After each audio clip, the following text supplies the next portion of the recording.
Morning to all, this is Soni. आज जो हमारा टॉपिक है वो है करंट टॉपिक है, वो है भारतीय डिजिटल नीति और सुधार। भारतीय डिजिटल नीति और सुधार। कोविड-19 के प्रसार के साथ ही प्रत्यक्ष विदेशी निवेश जो है वो घटता जा रहा है। United nation on trade and development ने हाल ही में वैश्विक निवेश रिपोर्ट जारी किया है। रिपोर्ट के अनुसार विकासशील एशियाई देशों में प्रत्यक्ष विदेशी निवेश के 45% तक घटने की आशंका है। संकट के इस दौर में डिजिटल सेवाओं का क्षेत्र सबसे अधिक मांग का क्षेत्र रहने वाला है और इस समय देश विदेश में व्यापार के परंपरागत तरीकों पर मार पड़ रही है और इन सब का विकल्प ई कॉमर्स में ढूंढा जा रहा है।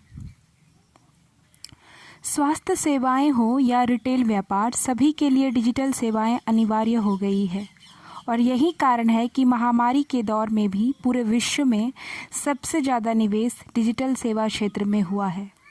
भारत में इस प्रकार के निवेश के लिए अनुकूल स्थितियां हैं और यहाँ की जनता में तकनीक का तेज़ी से प्रसार हो रहा है। साथ ही कई स्टार्टअप ऐप्स हैं जो तकनीकी नवाचार के क्षेत्र में काम कर रहे हैं।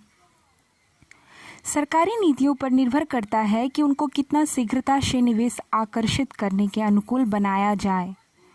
फिलहाल 3 ऐसे सुधारों की आवश्यकता है जो डिजिटल सेवाओं के क्षेत्र में भारत को अग्रणी बना सकता है। तो पहला है पर्सनल डेटा प्रोटेक्शन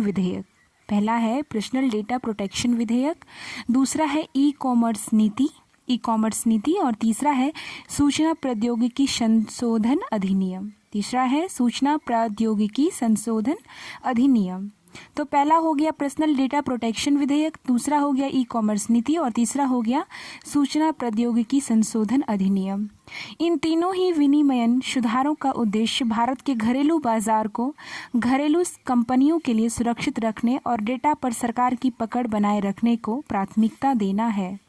चूँकि भारत स्वयं ही डेटा की गोपनीयता का सबसे बड़ा समर्थक कर रहा है और अपने लोकतांत्रिक संस्थानों की रक्षा करना चाहता है, प्रत्यक्ष विदेशी निवेश को प्रोत्साहित करना चाहता है और सूचना प्रौद्योगिकी में विश्व नेता का स्थान रखता है भारत।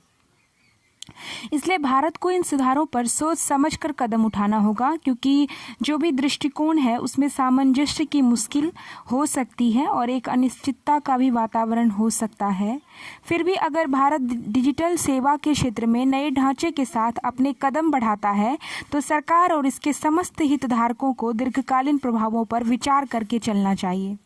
2022 में भारत को G20 देशों के सम्मेलन की मेज़बानी करनी है और यह स्पष्ट रूप से कहा जा सकता है कि कोविड-19 के पश्चात के इस सम्मेलन में डिजिटल प्रभामंडल के अंतर्गत अंतर्राष्ट्रीय सहयोग और दृष्टिकोण ही चर्चा के प्रमुख विषय होंगे।